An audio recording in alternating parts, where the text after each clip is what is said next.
It's Car Con Carne. Let's eat in the car. It's Car Con Carne. And now here's the star of our show, James Van Alstyne. It's Car Con Carne, still in quarantine. Quarantine Con Carne. I'm James Van Alstyne.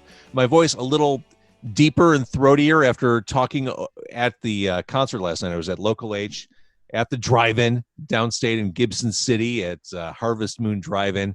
So my voice is a little fried. I'm a little tired, but tonight is full of rewards. Xoe Wise will be joining me shortly.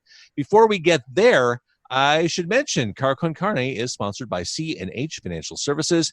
As business owners open back up to serve their communities, they're faced with a lot of challenges as they navigate through the new normal brought on by the coronavirus.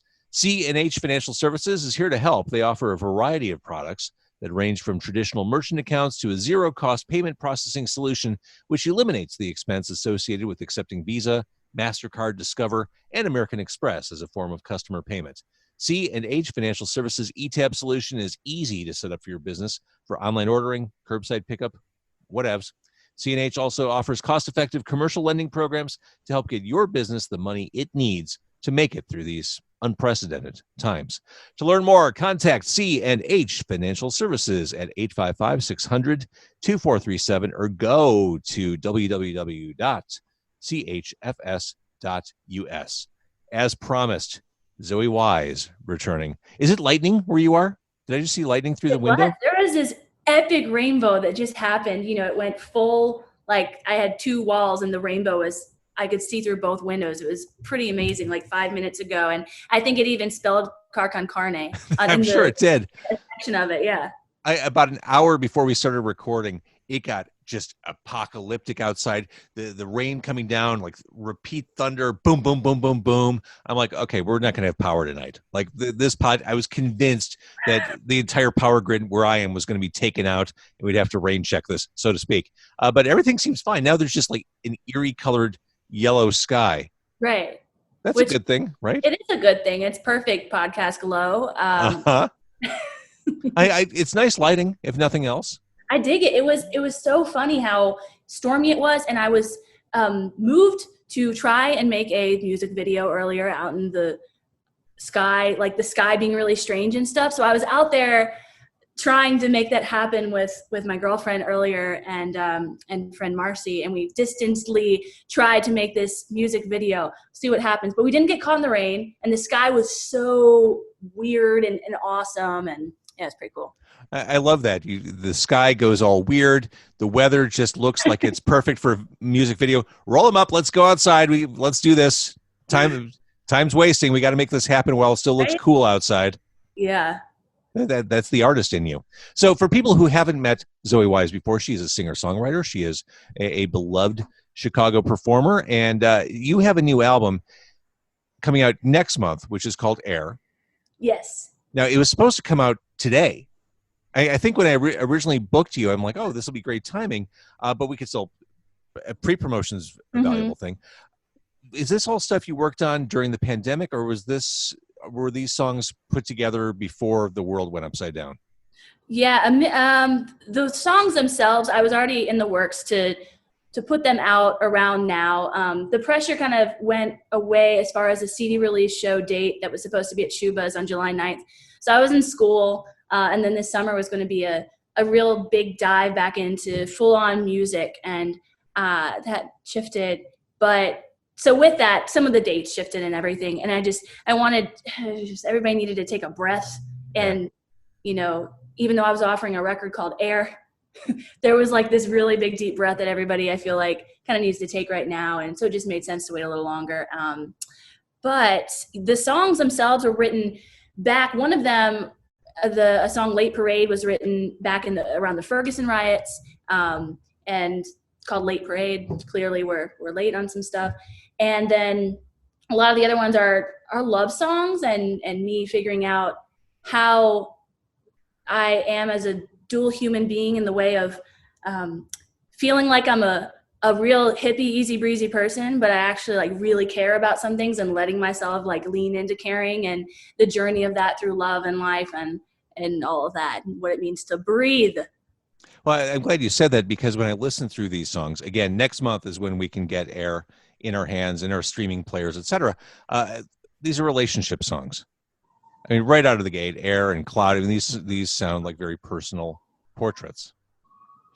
Yeah, I think Cloud, at first I had named the record Linear Eclipse, and it was an ode to how I've done a lot of things out of order. I'm a much older student than a lot of the kids I went to school with recently, but I went back to school. I had spent a lot of time doing singer-songwriter stuff, and then I joined a post-production team and was working in film for a long time, and this film crew was working on just such inclusive art, like Sense8, a Netflix show, and Cloud Atlas, and a lot of the events at the studio revolved around very cool philanthropy events. And I was moved after like that, and then running a marathon to go back to school. Like if I could train, I could study. Anyway, so I went back to school, and that's where I end up sort of writing some of the songs, is through that time. Oh yeah, Linear Eclipse, that's what I was talking about. You told me to just talk. It was bad. I love it. This is great. Can I ask what you went back to school for? So psychology, I was finishing up that. So I'm going to grad school for social work this coming fall. Oh, that's fantastic. I'm excited. It's a time where there's plenty of need in our world. So, and I hope to blend, I love making programs, that's something else. So Linear Eclipse was originally the name, where I was like, it's okay to do things out of order, and we're all curious moons and things obstruct our view. But then I was listening back, and I was like, oh, clearly I was like afraid to feel for a long time, and I was up in the clouds. This song Cloud, I'm like in the clouds. I look back on some interview I did with Jessica Hopper recently, which I was going to read out loud at Shuba's, because it's beautiful at my 19-year-old self how in the clouds I was, but some of the answers I gave in this interview are, they're in the clouds. So I was like, oh, I can be up here, but if I'm looking down and not living in the world, I'm not going to really feel things and get things. And then Park Too Close, I wrote around my girlfriend being a much better parallel parker than me. And I'm like, that is a skill. I mean, you either have it or you don't, and it's clear. I mean, there are people who can whip around like they're in an action movie, and they can wedge themselves within an inch of either bumper. And then there are people, it's like, we're going to be here for a while. Come on, go ahead. Just keep going. I'm going to work on this for a bit. Yeah. People get pleasure out of watching it, She's just such a kind person. She's like, Xoe, I don't know if we should park here. It's just not a kind move. And I was like, you're a better person than me. Mm-hmm. I'm so glad to be with you. I love you. And so parking too close and stuff, we can learn a lot about our partners or potential partners in how they park. Fascinating. There's also a song on there called Holiday, which is a moody song. Who's doing backup vocals on that? Heather Steika. That's a cool sounding song. Thank you. It went through a lot of different vibes, but yeah, we landed with some electronic spacey stuff and some additional programming by the mixing engineer Gabriel, and Minterm and I produced it together. It was he wanted to, I think it was Goo Goo Dolls-y originally, and then it went through a lot of visions. Well, I hear a lot of acoustic traditional singer-songwriter type sounds in this new music. It feels like you started as an acoustic performer and you found your way back around to that. Yeah, I think I wanted to work on music. I felt a little not whole just being in school, and I've become more comfortable with wearing both hats, and in some cases when they can blend, it's really, really awesome, like social work and music. But the fulfillment of music was me going in on Saturdays and finishing these acoustic tracks that I had been just sitting with for a while and letting them just be that, and trying to tell stories a little bit better. And mm-hmm.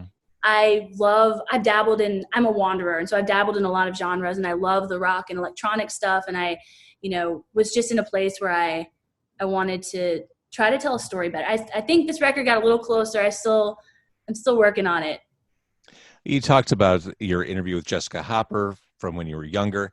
I mean, we could actually watch you grow up on your YouTube page. I mean, dating back 10 years to a Taylor Swift cover you did. I mean, Xoe through the years is on full display on YouTube.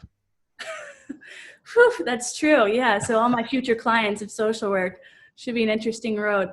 Yeah, I think I was really inspired by David Bowie when I was kind of deleting things as I went for a long time. And then I'm like, we are so many things. We are easy breezy and stressed out and making spreadsheets. We are, especially as women, more complex than what we allow to be seen out on screen and even within a song. And so songwriting, I think too, has been a way of trying to be clearer. I think I'd struggle with still being kind of abstract sometimes in some of songwriting, but some attention, and focus issues I have are really helped by songwriting, because I can say, where's this free write? What's in my head? And how can I try to put it together in a form that I need to put into form for myself too? Let's talk a little bit about what you've been doing for the past few months. You've been fun to watch. You did these pop-up performances. You load your guitar up on your back, you jump on a scooter and perform in front of different restaurants, right? Yes. Curbside Live with Xoe Wise has been a blast. I have a motor scooter, and I've been able to fit all of my equipment on there. I'm still doing them. This weekend's been a little weather wondery today. And every show I started out doing, I was like figuring out as I went, but I wanted to stay connected to the venues that I wasn't playing at through the summer that I thought I was going to be playing at. It's nice to be here with some Beat Kitchen energy. There we go. Shout out Beat Kitchen. But I threw in a bunch of venues that I love, rehearsal spaces, asked other people to throw in some as well. And before each show, I would do a raffle. And then the 50% of the proceeds from that show would go to that local establishment. And yeah, I would just sort of park somewhere sometime, which kept people distant so that I wasn't like attracting any crowds. I put like some PPE on my mic and have a contactless tipping sign. It's been fun, like to get out of my own head, to try to do, I'm not like changing these venues' lives or anything, but it's nice to at least just stay connected and like. It's a good outlet. It's a good artistic and creative thing to do. Keep your brain busy. And I totally get it. I appreciate it. I also have scooter envy. Like, I want a scooter so bad. What kind of scooter are you riding around in? Oh, it's a Buddy Genuine. It's the 125. So I got my motorcycle license last year, which I'm glad I did, not because I needed a bigger bike or anything, but because I've become a safer driver. Mm-hmm. See, I went for my motorcycle license like 2 years ago. Failed it the first time, the test, because I was on this. It's really hard. It's really hard. It's impossible, or it was impossible for me to not drop my foot. And then I failed. Then I did a scooter class, or a motorcycle class done on a scooter. I'm like, oh, I can do this. Mm-hmm. And I learned on a scooter. I'm like, okay, now I just want a scooter. And then I rented, just because I had that scooter bug, I rented for a weekend a 49cc scooter, which was fun, but it's scary because it can't get fast enough, quick enough. So when you're merging into traffic, it's total anxiety. Like, I'm trying to go fast and you see the car coming behind you. So I think, what did you say, you have a 125? Yeah. I think that's the way to go in the city. It's so scary. Do you have one now? I don't. I have total scooter envy. You can hop on. The scooter is definitely scary on Lakeshore Drive. I had someone reach out about doing some of these pop-up shows in Saugatuck, Michigan, and I've not driven it that far. I'm a little nervous too. It wobbles on Lakeshore, so yeah. But what you did too with the motorcycle, like I watched people. I took the scooter class, and that made me a safer driver. But I could not have done that motorcycle class, and the written test was actually really hard too. Yes, I failed the written test the first time. It is. I mean, here's the good news of all that: they're not just giving out motorcycle licenses randomly and willy-nilly. Like, you need to actually be competent to have a motorcycle license in theory in the city, because it's hard. That barrier is really, really high, I think. Totally. For a new rider. Mm-hmm. So, okay, so you're doing those, you're continuing to do those. You've got the new album next month. It sounds like with school and everything else, you've been keeping your brain busy, and you've been keeping active. You're doing all right? You're making it through the pandemic? Yeah, I'm okay. I think it's, at first it was like it was hard doing school inside of me, but it's whatever. It wasn't the worst thing in the world. I'm fortunate that was my issue, was trying to figure out how to sing in German, and then pivot into like just doing online classes. And I was a lot older than students, so I was, I think, socially feeling a little just in need of getting back into music where I was having those connections. So maybe I already had some isolation stuff going on. So the Curbside Live has been good for that. I also did these Thank You Thursday series, which again, I wasn't like making millions for these organizations, but I learned a lot about Chicago nonprofits doing like live streams on Thursdays. And I made a little Thank You Thursday song, and I would spend the week researching about them and figuring out how they were responding to the police brutality and Black Lives violence that was happening, as well as COVID. So La Casa Norte, Howard Brown Broadway Youth Center, Refugee Community Connection, Major Lift, and next week Lakeview Pantry are all nonprofits that I'd spent a lot of time learning about, and then trying to just talk about them in my own words and sing some songs that felt relevant to how they were connecting resources to people. That was also, it felt, therapeutic for me to be learning about. And you said a couple times, I didn't make a lot of money for them, but it's about awareness. I come from a world of radio where, you're maybe not driving people to immediate action when you play a commercial, but if you get the message out there and you repeat it enough, it sits with people. And, it might not be an immediate turnkey thing, but down the road, someone will say, oh yeah, I remember Xoe doing something there or talking about that. And it clicks. It's just, it all goes toward the greater good, I think. You're right. Yeah, I would say the same thing to someone else doing it. So yes, thank you. So Air is the new album coming out next month. 11 songs. 11 songs. Yeah. They all made it on there. So it'll be streamable, available to consume on what date? On the 31st of July. Perfect. And they're gonna be the physical CDs and the vinyl. I'll be selling my scooter somewhere sometime. First time doing the vinyl. It's a road to drive down on your scooter, getting those vinyl set up.